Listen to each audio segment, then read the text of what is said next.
still.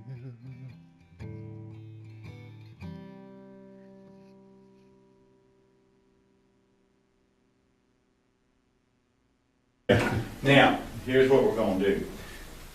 In order to understand the elements of what's true, we have to really understand the power of media in our lives and how much media plays a role in shaping the way we think. Okay? We, more than any other generation, understand this due to the cell phones and computers and social networking and social, we understand it. Because any human being can type in and push send, and it's out there, goes out there, and for everybody to see and cherish and worship and put up like it's news. I mean, I have seen some of the most strangest interviews with authorities on certain things that are just not authorities. They'll go to anybody, any human being, and say, "What do you think about this?" And it's important in this world today, more so than any generation that we've ever been. Yes, human beings. So what I want to do is, when we start talking about God, then we have to understand what does our language about God really come from? And the reality is, it comes from the media of the ancient Hebrews, for us as Baptists, who wrote, whether on papyri or stone or whatever, wrote down their experience of the creation and life, and they call it God. They call it God. That can be expressed in Greek as Theos. It can be expressed, and we're going to do some English transliteration here, Elohim in Hebrew, the Lord. The Ruah of God. In Genesis, it says that the Ruah floated over the earth, Spirit. Okay? It's got many names. Of course, we have God. Where does that name come from? It comes from the media of the Hebrews. Okay? It's very important that we understand the power of the media in shaping how we feel about God. Now, what I'm going to say is that, and what I've been seeing, and what Don and I have been seeing, is that these are names. But what they attempt to describe is, we're going to go all the way to the last characteristic, it's really not human. That's kind of scary. This thing, and the Hebrews said it. They said that in the beginning,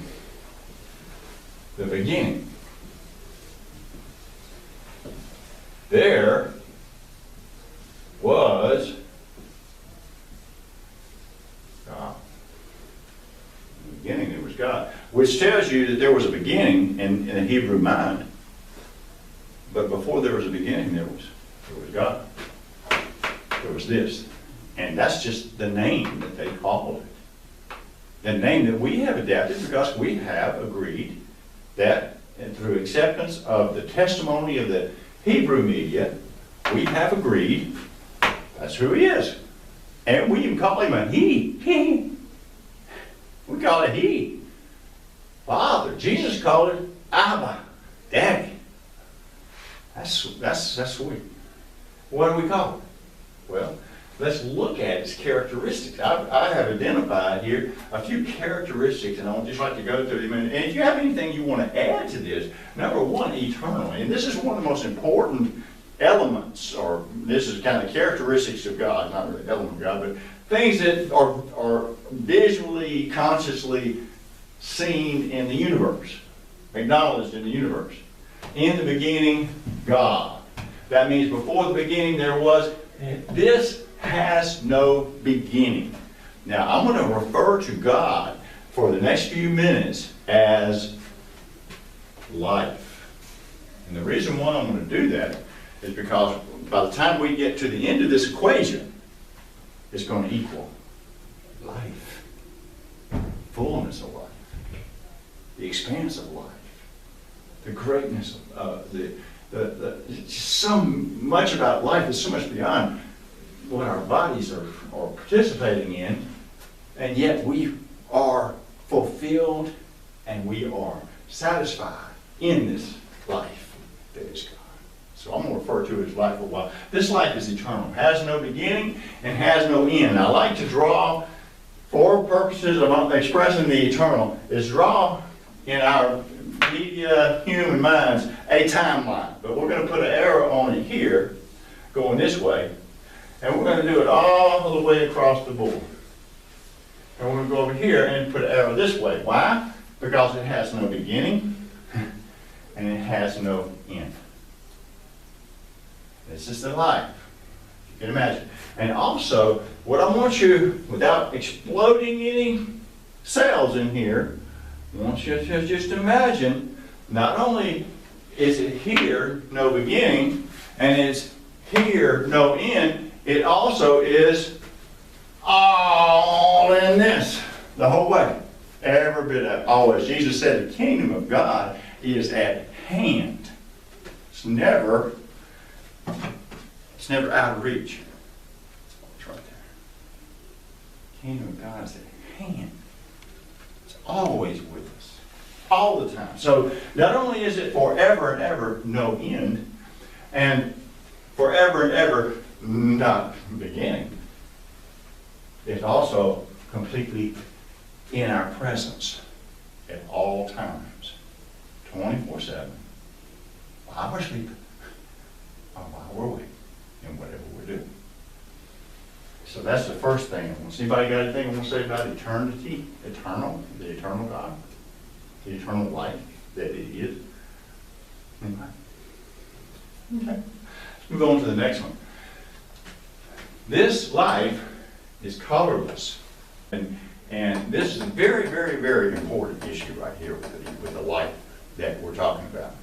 Because not only is it colorless, it's cultureless. Has no culture, favors no culture. No.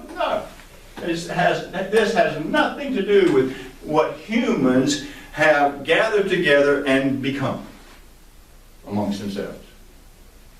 Nothing. Matter of fact, if you read the Old Testament, the Hebrew media reports that it gets mad with culture. It punishes culture. It just, your sacrifices stink in my nose. It gets that way, according to the Hebrew media. I'm going to put up here Hebrew because I'm going to be referring to it quite a bit. Okay? But the reality is, it has no culture itself. In and of itself, it is not color or has no culture. Now here comes a big one. It has no gender. What do you mean? Father who art in heaven. What do you mean it has no gender? You know that the Swedish church this past week, I don't know if y'all saw it on the news, declared, they came out in the Swedish Christian church. You hear about that? I did hear about it. Yeah, declared that this God is not gendered. It has no gender. Now, in the Christian context, that can be a problem. Because, what's Jesus going to do? Is he going to say, hey, God, just because you're not gendered, does that mean you still can't be my father? But the reality is this life has no gender at all. No color, no gender. But what is it? It is life. Fullest, abundant, and we'll learn more as we go down. It has no drama. No drama in this life. It is. That's why the first description of it by the Hebrew media is it lived in paradise. There's no drama. There's nothing wrong here. Want something to eat? Eat of all the tree, everything that's green. We're going to get to the exception in a minute, but eat it all. Hey, walk with me in the garden. This is what the Hebrew media reports. There's no drama here. It either is or it is not. All things either are true or they are not true. There's no drama. No, any human feelings we put on this life is simply that. We have taken our human feelings and projected it on this. And now I'm going to give you two purposes of this class that I have as a testimony to God, to this life. And the two purposes are, number one, to speak and testify to the language of this life, which is what is true. Every day comes to us in our hearts, in every decision we make, in every moment that we have, in every circumstance that we're in, no matter what we do, whether you're cooking, whether you're working or driving, what is true is always being brought to us by this. You want to use your cell phone when you're going down the road driving? So you're not driving, you're on the cell phone? If you're driving, that's what is true. If you're talking, then that's what's not true. You're not driving anymore. So when you're not driving anymore and your car's still moving, there's a good chance that you're going to have a wreck. And life, all it wants you to do is just live by what is true. That's all God wants you to do. Because God never ceases to speak it to us in our hearts. What is true? It's when we get into our minds an idea or an experience by which we have gotten away with it before. I do this all the time. It's okay. I do it all the time. Ah! And there we go. What is not true, it puts you in the hospital. Or what is not true, breaks a lot of people up, causes a lot of misery. By the way, we're going to get to it right now, because in this life there is no death. None. There's not even a conception of it. There's not even an idea of death. And you can add to that suffering. Suffering here in this. There's no suffering. Well, and I have to explain that. Because suffering, a lot of people say, well, I'm in pain all the time. But see, pain and suffering are not the same thing. Pain is a body experience. We all have pain. We take medication for it sometimes. That's what the opioid abuse crisis is right now, because people have handled pain with the opioids. We have pain, and if you go to a doctor, they can help you with your pain. Chiropractor can help you with pain. A psychiatrist can help you with your pain. Pain, but it's different than suffering. And I tell this story, I was a chaplain intern, and I would go see patients. And these patients, every time that I would be with a patient who had people in the room, it was always a comfortable situation for them, even though they had pain. Pain, medicines can help pain, but just having people in the room, having people to support them, having somebody thinking about them, it's that connection that we all are of God. And so we have this there's no suffering. There's pain, but the person wasn't suffering because they were connecting to other human beings, their family and stuff like that. So, but you get go to somebody's room who don't have family come in there, who don't have somebody that they can talk to and lean on, and that person's not only in pain, they're suffering. Because suffering is the isolation and separation from the creation and from this life.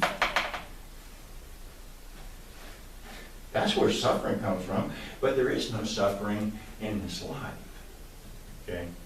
There's really, and to tell you the truth, because there's no body yet, there's no human body yet, there's no pain. Because the pain is relative to our bodies, to animal bodies, and protoplasms that we are.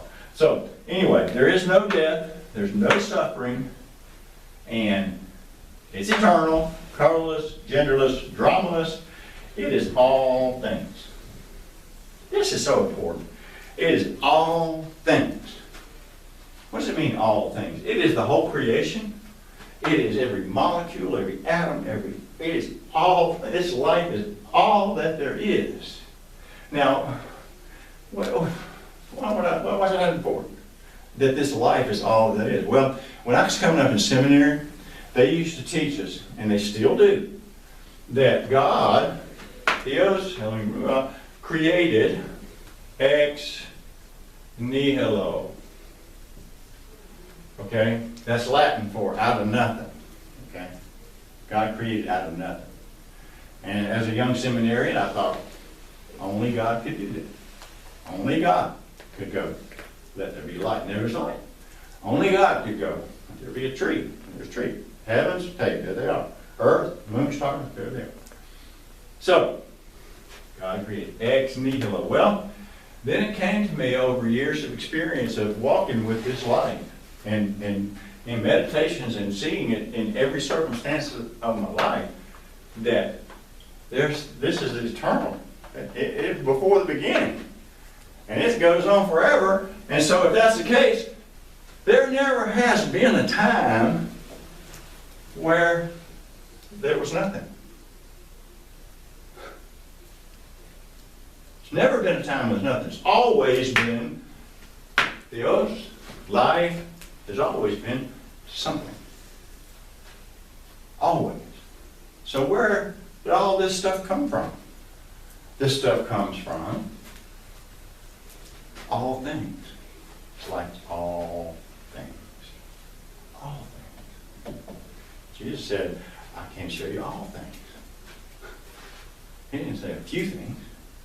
And you got to not be too confused about that, because when I was a young kid coming up, I went, he's going to show me all things. I mean, I'm going to know all things all the time. I'm going to be so bad, ain't nobody mess with me, you know.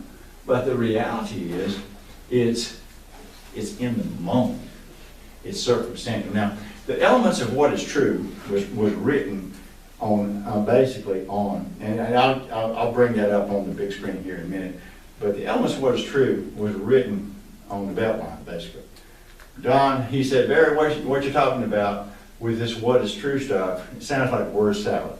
Can you make it more simple? And because that's what the Lord really wants. He wants to be able to just say it simply for understanding. And so I began one afternoon, just a couple of years ago now, and just said, okay, I'm coming home from work, I'm on a belt line, call Don. Don, here it is. Number one, what is true is life. Primary, first, it is this life. What is true? And what is true proceeds from it is all things. It is all things. No death, dramaless, genderless. Now, ex nihilo, folks who believe and who report in their media that it was created out of nothing. You see, there's never been a time when there's been nothing. So where does nothing come from? Bless you, baby. Where does nothing come from? Well, we're gonna find out. We're gonna discover the origin of nothing in this group here, in this conversation, in this discussion. But right now, there's always something. Always has been and always will be. There's something. And if there's something, then what happens when you add nothing and nothing? What do you get? You get nothing. You know? So what we also created a little language. It's a little bit theological on this stuff, but I was warned that what this sounds like is pantheism in the Greek, which is all is God. That means everything is God, chairs, tables, all that stuff is God. You've probably heard of the term pantheism in your life. And it's kind of, we just must honor all is God.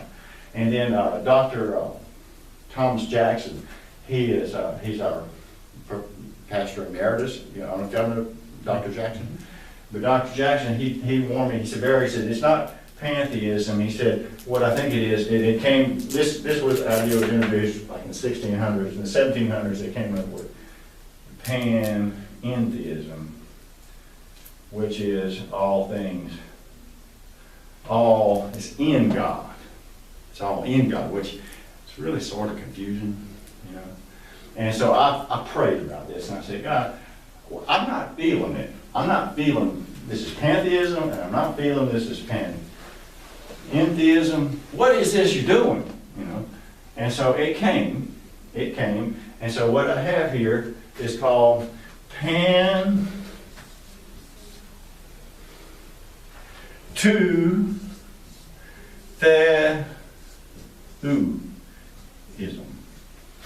I gotta put a U there.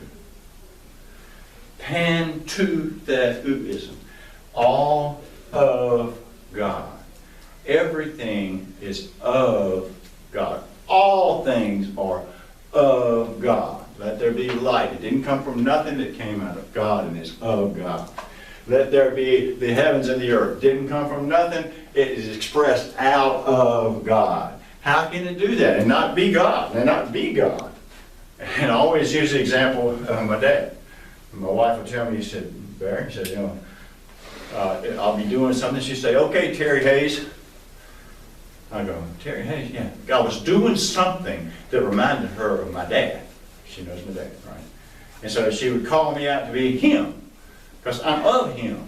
And so I have that he's in me, and I'm in him, but we're not the same. See,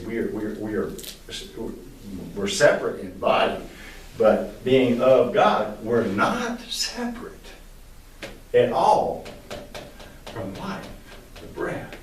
We are of that. We're of it. How do you do that? Jesus said, when Peter said, thou art Christ. He said, who do they say I am? Thou art Christ. And he said, flesh and blood didn't show you that. No, sir. Simon Bar-Jonah. Simon, son of Jonah. Son of Jonah. Just like your daddy. You're of your daddy. And flesh and blood didn't show you that. Flesh and blood, this life is what showed you that. This is what we are here, this life. Now, I'm going to do this because I don't want to lose track of time. Hey, Google, what time is it? The time is 6:57. 6:57. How about that? All right. So now we'll go to about, 7:20, right? And that's just fine. Okay. All things. I'm going to tell you about all things in this whole circumstances thing. See, this right here is not contained over here in the corner. It's over everything in our circumstances and our lives all the way, okay? It comes into us when we allow it, when we don't have an agenda, and every time an angel appears in the Bible, the first thing it says is what? Do not be afraid. What's that? First thing, do not be afraid. Because why? Because we're scared. We are scared people. Why? Because we're going to get to it in a minute about the birth conscience, but we're going to find out why we're also scared. Okay, so what we have here is it's not human. It's just never was nothing going on that day. It's human. Although I felt surrounded by a host in that moment, and you probably have too sometimes in your life, felt like I'm just not alone in this.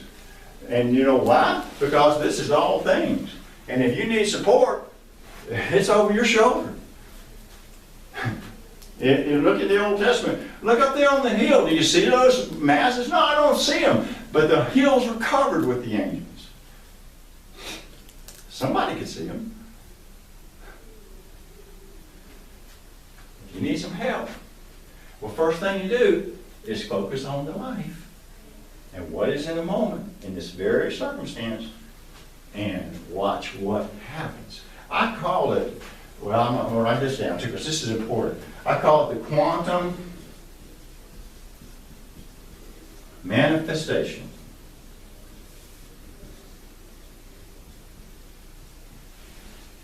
It's a quantum manifestation because somehow or another, in certain circumstances, when you just live it out of your heart with what's next in your life, when you are just moving in the direction that your life and it's all the whole creation is moving you in by the decisions that I'm making. When I'm moved in that direction, I have seen on occasions where a quantum, in other words, a multifaceted thing will happen in the universe by which that which I see doesn't necessarily have to be what I see, and that which I'm feeling doesn't necessarily have to be what I'm feeling, but it will manifest itself, it will become what is needed to get me through that decision, that circumstance, that life. And it's all because it is of that life. Give you an example. I'm digging ditches. Digging ditches down in University of North Carolina hospital system. Y'all heard this story, all right. But we have the emergency room back then. The walkway over Manning Drive, I don't know if y'all are familiar with UNC or not, but Manning Drive has a walk, now it's got 2 or 3 of them. But at the time there was only one back in the 1990s. And I'm digging, we have it blocked because we had to put a connection line in for a new addition to the hospital. So we have the emergency exit and the main entrance blocked. So I'm digging down about 13 feet deep in the ground. It's 20 degrees outside and the wind's blowing and they're in a hurry for us to get out of that ditch because we're blocking the thing. And they know that, but they just want us to hurry up. And so I get right down to where I did this pipe that we're going to connect to this manhole. I get right down to it, and there is rock at the very bottom of the trench, just where I need to put my pipe. You know, just where I need to put it. And my general contractor's there with me, and I started this new company. It was my little company, and so I'm responsible now for the rock. So, okay, so he says, what you going to do about that rock? I said, well, we're talking about having to get a splitter and rock drills and all this stuff, maybe a big hammer on an excavator. We're talking about thousands of dollars that I'm just, for that little bit of rock, I just will never, ever recover from if I have to do that. And so I'm on the machine, I'm scraping it and it's scratching and sparks are flying down there off the steel, and it's just rock right in front of where I need to be. It's about that deep, and I need to get that out. And I just feel it, hear it, get in that ditch, go in and take your shovel down there. So I look around, you know, nobody's hollering that near that. I grab a shovel, I go down the ditch, and I just start doing this. And the stuff just turns into sand. Just soft as it can be. I just peel it out, make a hole just as nice as it can be. And it's about 15 feet of it, and I just haul it out. I come up out of the ditch, and my general contractor says, when are you going to bring that air compressor and that rock drill in here? Well, I'm not. I'm going to put the pipe in. It's ready. What do you mean it's ready? It's ready. We're going to put the pipe in. And we did, walked away from it. And the only thing that I could do at that point is just simply say, there has been a quantum manifestation that is not me. I had nothing to do with it. But it comes from life, that is all things. And that the Hebrews called Elohim Ruah. Okay? That's what I'm talking about. It's real. And it happened one time. And trust me, when Moses stood out over the Red Sea and held this thing up there and won his first rodeo, he had seen some stuff. He won't know more. He won't know more scared that won't what happened than the man in the moon. So there you go. The whole creation awaits in eager anticipation for the children of God to be revealed. And in order to be revealed, simply reveal the understanding of just exactly what we're dealing with here in this world. It's life. It's the fullness thereof. And it directs our steps when we want to listen to what is true and happening in our lives. And we'll deal with it and not be afraid and not shy away. Did you talk to that contractor today? Yes. I do a lot of talking on the phone. And I love it because every situation that happens comes from that. And when you understand that, then where's the enemy? Who is? If God is, what else is there that can stand in front of me? It's simply to say that it's there 24/7 It's not human. It's working in our favor. Now the Hebrews had an idea. They said, God created, and we're going to do this because I want to get you to the cosmology of all this. See, what we're actually seeing here is the Hebrews said, okay, God spoke light, and that, but on the first day. Okay? But it was the fourth day when God spoke the sun, moon, and stars. Now these are the things that we recognize light from. We get our light from sun, moon, stars, or artificial light. So what was it that he spoke on the first day? It was light.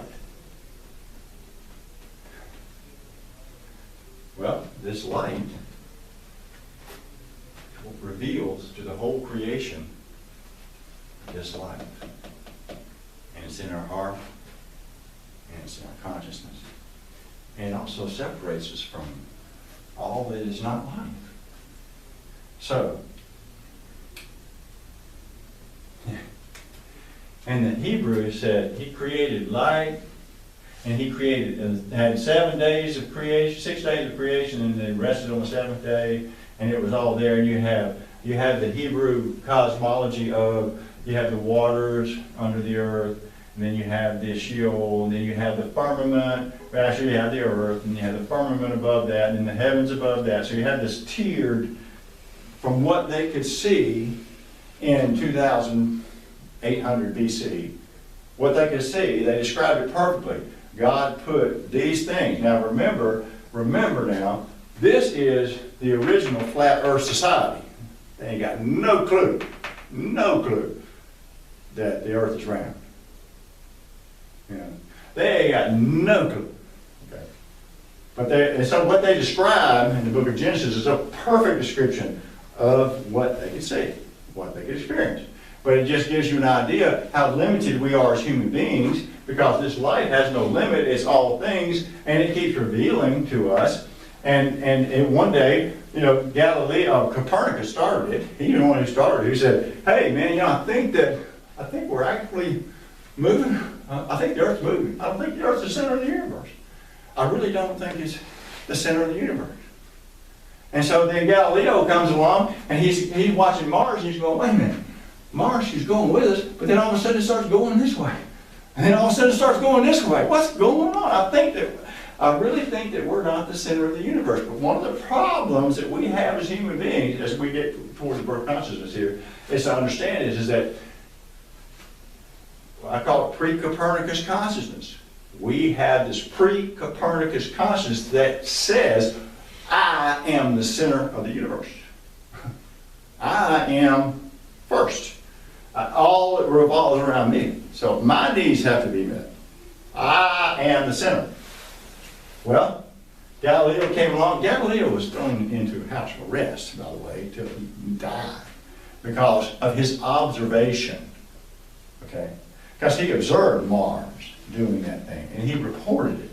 And he was thrown. So let's get to who threw him in jail. Okay? They had the tiered universe. I want to introduce you from Albert Menzies, a psychiatrist, who uses this terminology here to describe a consciousness cosmology.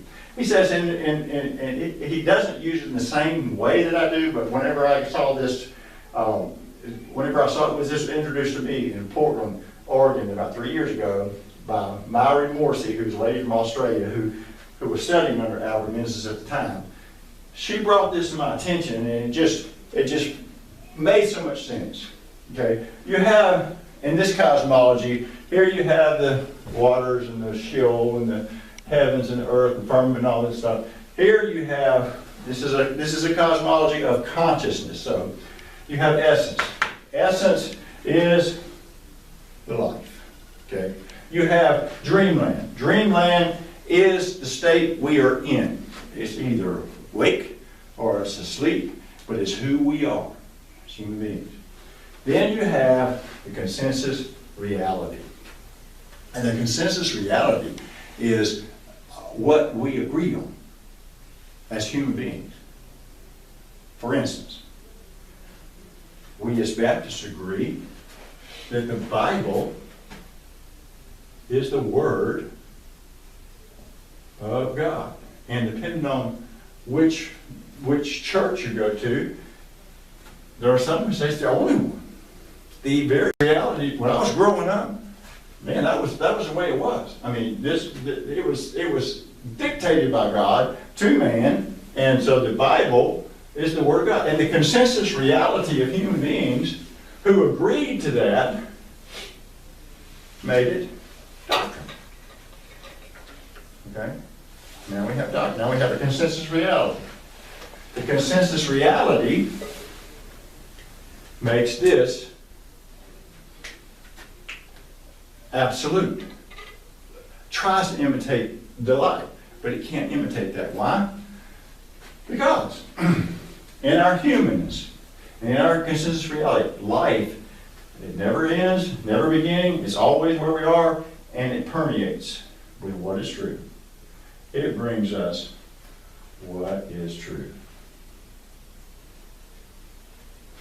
And when it brings us what is true, permeates the dreamland and begins to, it really sort of gets in the crawl of consensus reality, because it may or may not agree with what we agreed was real. But this is just what is true. This life just brings us what is true. Okay? Okay? It's just what it is. It wasn't until, was it 1992? It was like 1992 that the Catholic Church finally said Galileo was right. Turn this thing off. And while that's going, we're going to fix it. Hush. I mean, that's just recent. That's recent news, basically, that they finally agreed. Because their consensus reality could not have it any other way than this. And so they agreed. They put the man in prison, and then I think it was 1992 or 94, Pope John Paul II said, we kind of owe Galileo an apology. You know? Because why? Because Galileo, Copernicus, later on Kepler in his biography, when he discovered that it's not perfect circles that these planets that we're doing, but it's elliptical circles that we're doing, you know what he did? He got down on his knees and he thanked God for showing him that. And he cried. He said, this life is so much, it reveals. It is a revealing thing, and it reveals what is true. Consensus realities, sometimes, they're not always, sometimes consensus realities get it right and follow what is true. But see, here's the situation, what the difference between what is true and truth. Okay? Jesus said in every human being, every believer, that there is a spring of living water in us all. It's in us all. Okay? It's just flowing all the time. This life, this breath of God, it's flowing all the time. Okay? Now, there's times in your life when you'll do something and get in a real bind, and you'll listen to what is true and you'll obey it, and it will deliver you. It has delivered me. And I go, wow, that's the best thing I've ever seen in my life. It's so good. What I'm going to do is I'm going to reach in this river and I'm going to grab me a cup of this water, and now I've got the truth. I've got the real deal for this circumstance in this place and time in this event. Okay? This circumstance, this place and time, this event, I was delivered. Now I have the truth. The difference in the truth and what is true is that when I take this water and I start going, well, the next circumstance over here happens. Oh, I've been here before. I'm going to take this cup of water out of this fresh flowing stream that's always flowing out of life. I'm going to make it my truth, and I'm going to apply it to this situation. And sometimes it just don't work. Sometimes it just don't work. Because this is fresh and flowing. And this is all things as it is needed in the moment. For this moment, it's new. It's not in this cup. It's in the flow of what's happening now, actually happening now. So our concentration is on the flow of what's happening now. It is the manna of our lives. When the Hebrews were in the wilderness and they were in their tents and they said, Lord, we're hungry. Get us something. And they came out of their tents and there was this white stuff all over the ground. Okay. You can go to the Middle East now and you can find white stuff on the ground when you get up. For real. So they asked, what is it? That's the real question. The word manna means, what is it? What is this stuff? That's what manna means. What is it? So they asked, what is it? Well, it was what they needed in that moment to take off those petals of the flowers and the plants out there in the desert, that were in the desert plants, and off the ground to eat, to sustain their lives. It's what they needed to sustain their lives for that particular moment, for that particular issue. You ever hear about manna again in the Bible? After that? Because it was for that moment. It didn't apply. It didn't apply to the land of milk and honey. Because it wasn't what is true. It was what is true out in the desert. Because it was the manifestation that kept them alive there. And what you're going to see is through this discussion is that every circumstance, event, encounter, decision we have to make, always, what is true, this light always comes into us. And if we are a willing participant in it, it will be the manna for that moment. It will be the what is it that is needed to get us to the next step of our lives. It's just good math, real good math. So, the whole creation waits in eager anticipation of the revelation of this, what is true. Mold me and make me after thy will, while I am waiting, yielded and still.